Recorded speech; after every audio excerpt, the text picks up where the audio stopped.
Hello everyone. In this video I want to give you an update after having my solar system for 1 year. And I will also try to answer if it's a failure or if it was a success, or maybe it's a bit of both.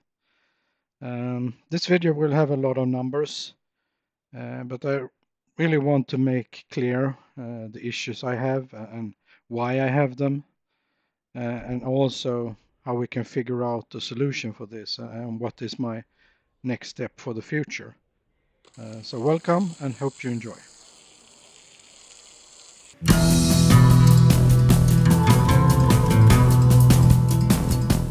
So first, if we look at the panels themselves, I'm very happy with them. No issues whatsoever. They're doing fine. And this timber structure is also really nice. I'm really happy with that. The grass is not growing under here, but I'm fine with that. So overall, no issues here. I do have some bushes and things around, but they haven't really affected too much, and I can still cut them down if I want. But otherwise, I wouldn't change a thing on the structure actually. And the situation in the garden is also I'm very happy with. When it comes to maintenance, it's very little maintenance. Here I got some pollen on it, and I actually measured how much I was losing. I think it was 0.5 kilowatt. But I washed them off and it was very quick and easy to do. And in the winter, potentially we get some snow on them, but where I live it stays for like few days, so it's really not a big thing, and the solar energy is so low during winter anyway, so it's not an issue. First, I just want to give you a short recap on how my setup is. This is the incoming from the grid. Goes to the main fuses, 20 amps, 3 phases, energy meter, main central, and then we have a breaker that goes to the garage and also to the sauna, these two cables. But one of the cables goes to the garage. And if we go outside, it comes under the ground here on my cellar into the garage, which is here. So it's close, and you see the sign there for solar as well. So this is where the inverter is. You can see the cable coming in. It's a 16 amp 3 phases cable, so I can get at the most 11 kilowatts through that cable out to the grid. And then it goes on the other side of the garage out. So let's go around the garage and have a look.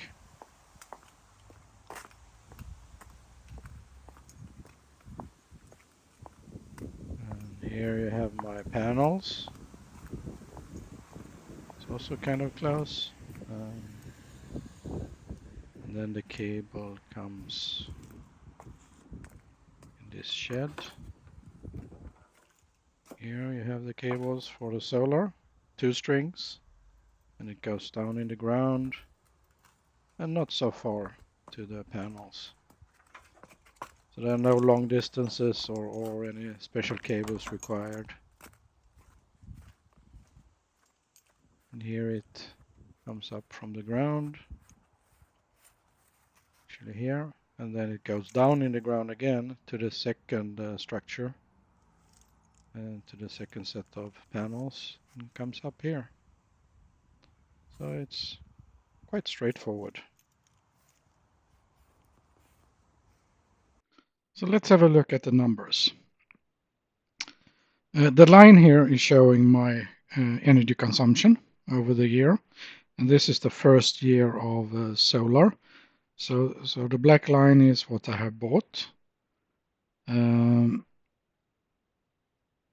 you can see the bars here is the solar energy, and the total bar is what I have produced. The green part is the solar energy sold, and the blue part is the solar energy that I have used myself, that I consumed myself. So it looks nice. It was predicted to give about 11,800 kilowatt hours over the year. It gave me 10,400. I'm quite happy with that. You always have months that are good or bad, and last year we had a bad July and August, for example. So I'm quite happy with that. And I know that I have some trees and bushes in the way that I could potentially remove, but over 10,000 is okay for me.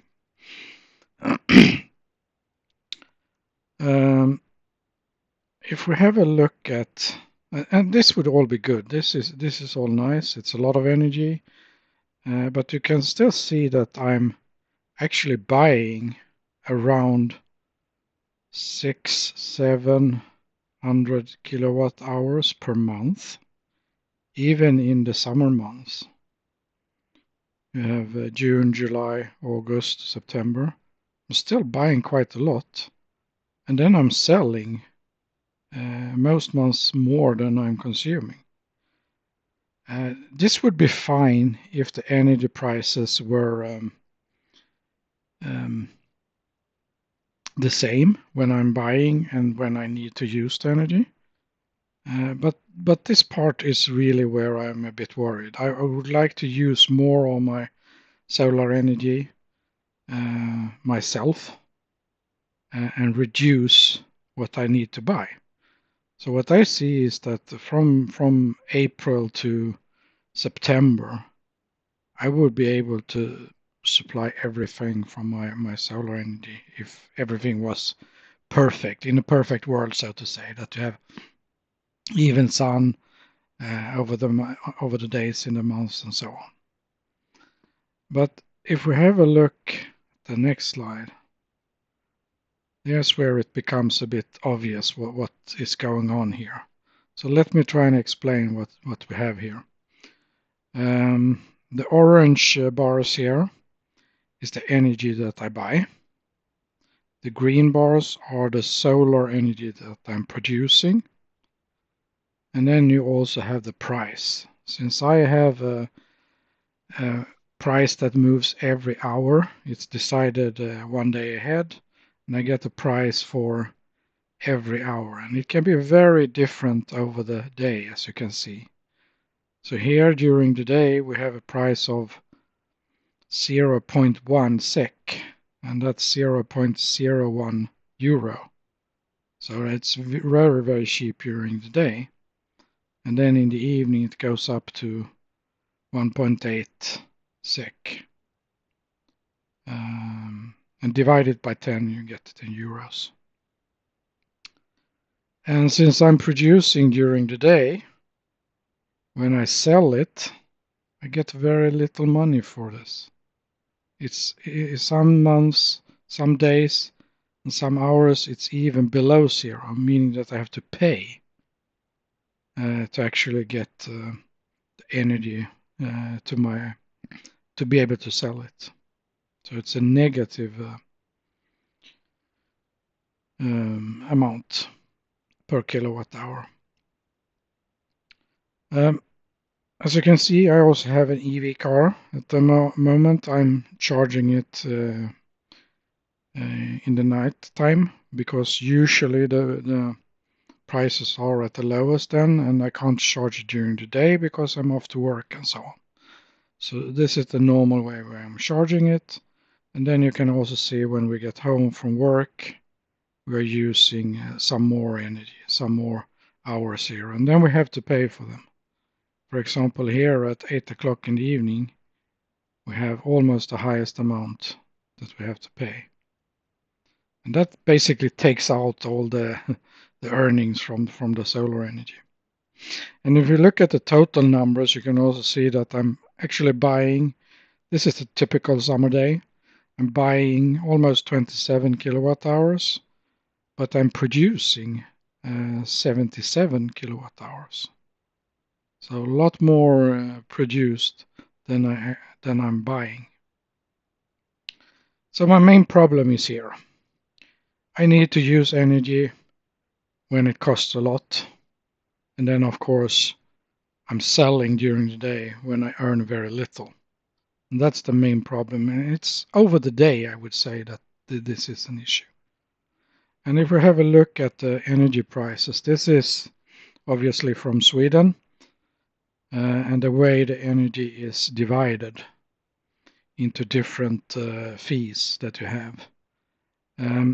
If I'm buying energy, the top part here is a fixed cost that we have, tax cost and fees for transporting the energy. So it's to the grid providers. And it's about 1 SEK per kilowatt hour, and that's kind of fixed. I can't affect it. The only thing I can do is to lower my consumption. The blue part here in the middle is the price that I pay for the actual energy. And this one can be from below zero actually. So some days I would get money to use energy. It's not so often, to be honest, but it happens. Mostly it will go between 0.5 SEK and up to maybe on a cold winter day. It could cost something like 5 SEK per kilowatt hour. And you just divide it by 10 to get it into euro here. So this is the situation when I'm buying from the grid. When I'm selling for the spot price, as it's called, the blue part here, and it's the same as I'm buying. So if I'm buying for 0.1 SEK, then I'm selling for 0.1 SEK.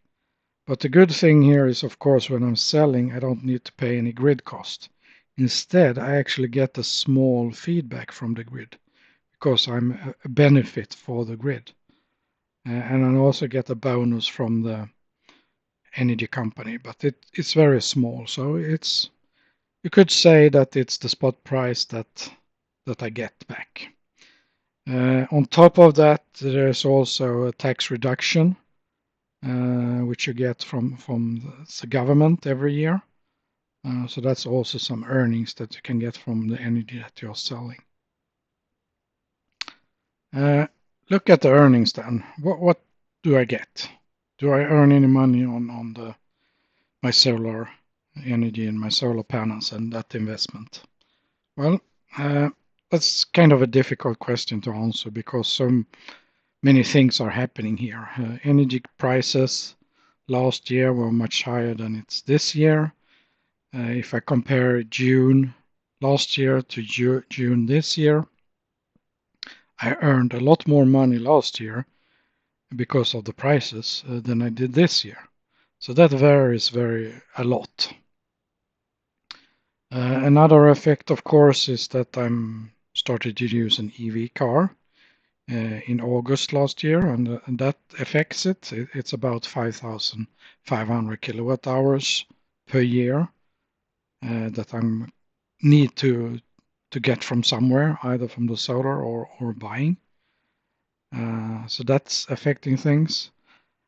So the best thing I could come up with was to have a look at basically all my energy cost, reduced by some selling and so on. And if I look at my total energy cost since 2022, you can see that the curve is, the trend here is it's going down.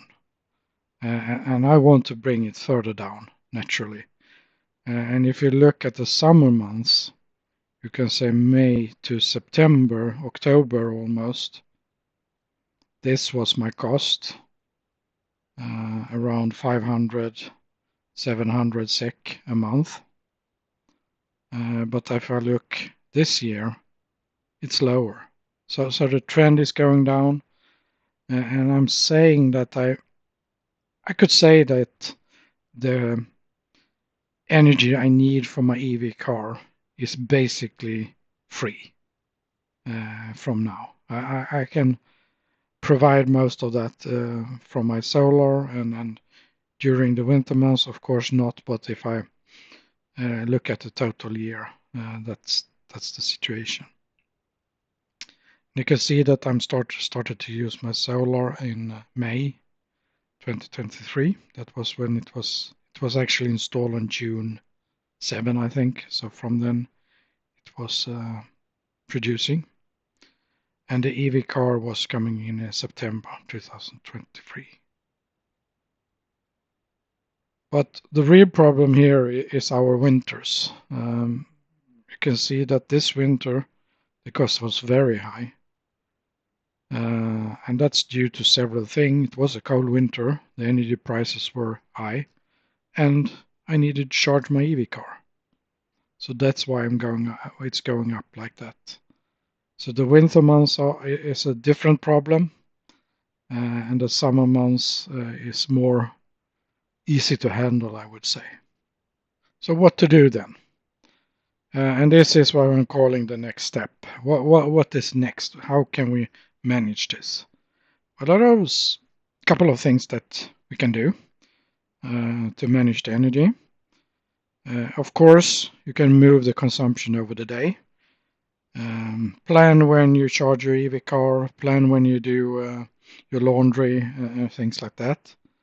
And for me, it's already optimized, I would say. As far as I can get with the equipment I have today, we are doing this. I also have a heat pump that is really good at this, and so it's already optimized, I would say. And the same thing goes for consume less energy. I have reduced the things that I can and want to reduce, and I have modern equipment that is not taking more energy than it needs to. So that I also would say is already optimized. I could use more of my own energy and buy less. Yes, I would like to do that. I can also balance the consumption over the day better that I'm doing today. And in the winter, I would like to buy energy when the prices are low and use it, use my own stored energy when the price is high. And as you have already guessed, the solution to this is batteries. So this is my next step. I'm waiting for an installation of Euroway batteries. And I will talk about how I'm planning to do this. And there are several things that you need to think about when it comes to battery. So if we look at the energy curve over the day again, I've done some modifications here to try to simulate a battery, basically. And what I want to do then is that if we have a look at the curve, I want to, of course, charge my batteries during the day, meaning that basically when I get off work and come home, the battery is full. And I'm talking about 20 kilowatt hours here. So 20 kilowatt hours are ready for me when I get off work. And then I will start using it. And the first thing I'm planning to do is to charge the car as soon as possible. And at the same time, I will still generate solar, at least during the summer months, and that will continue to fill up the battery. So during the later hours of the day, in the summer we're talking about now, I would gain approximately 9 extra kilowatt hours from the solar. And that would give a total of 29 kilowatts hour over the day. And my need for the whole day is actually less. In this example is 26.7, but that is kind of high. I'm not really that high every day in the summer. So theoretically, I would be able to basically don't buy any energy at all during the summer months. And then I can sell the rest. I will overproduce with about 48 kilowatt hours that I can sell. And if I have capacity in the batteries, I can sell it when the price is high. But during the summer, I might not have that, so maybe I need to sell it during the day when I don't get so much for it. But that can also vary over the different days, depending on how much energy I actually need to consume. But the big thing here is that I want to take away as much as possible the energy that I buy, because if you remember, when I buy energy, on top of the energy prices, there's 1 SEK more per kilowatt that I need to pay for the grid cost. So that makes it very efficient to take away that kind of consumption. The battery solution that I'm installing, I have a Huawei Sun 2000 inverter, so I want the same batteries. And here I can do a bit different things.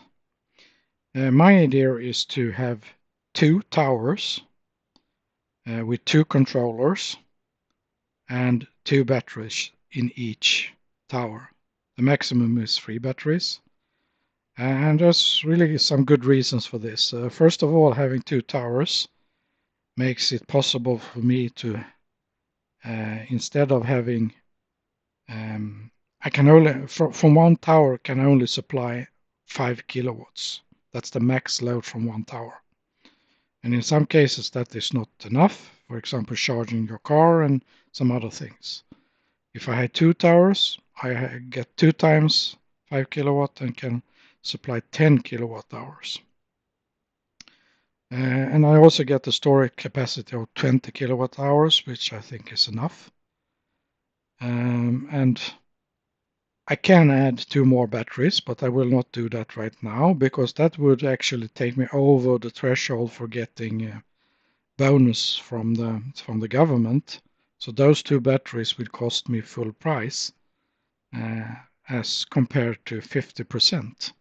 So in Sweden we actually get 50% off from the government because we're buying batteries. So that's a really good deal, and I can add 2 more batteries next year when we get new, when I can buy more equipment for 50% off. I will also include an off-grid backup. It's not a full backup. I can't supply my house with it. It will not run my house if the grid goes down. If you know these kind of systems, they are actually not, even if you have batteries, they are not working when the grid is down. If the grid goes down, everything turns off and you don't have energy in the house, even if you have batteries or solar or anything. It completely stops due to security reasons and or some technical reasons. That's the case. But in this solution, I can add a backup outlet. Basically, it's just one outlet, but I can at least get some kind of energy, and it will be able to supply 10 kilowatts from one phase outlet. And you can do quite much with that if it's an emergency and the grid is down for a long time.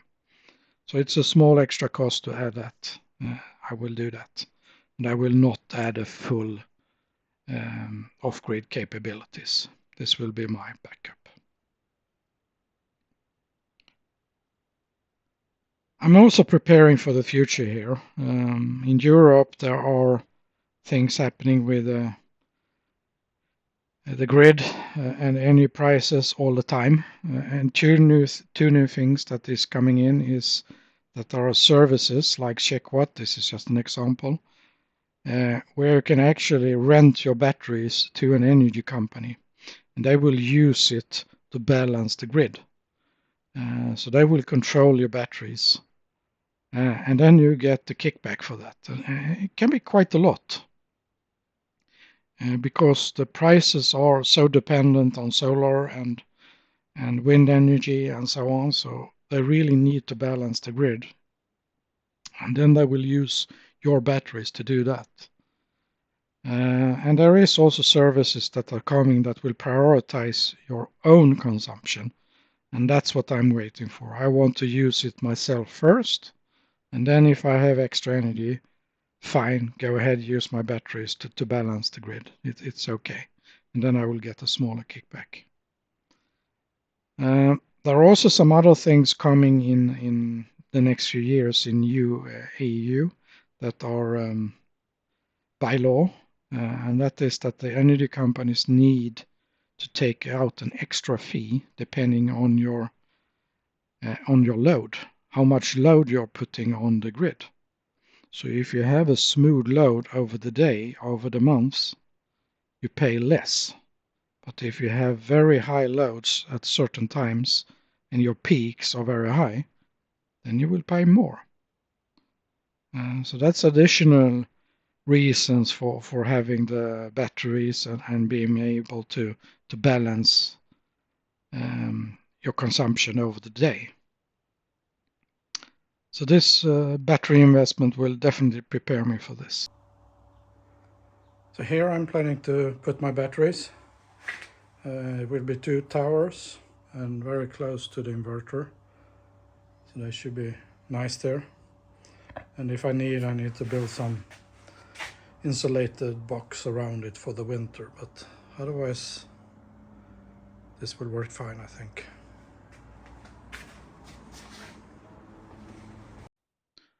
So this is where I will stop the video today, and in the next video hopefully I will have my battery installation and can talk about that. So thanks for watching and see you soon.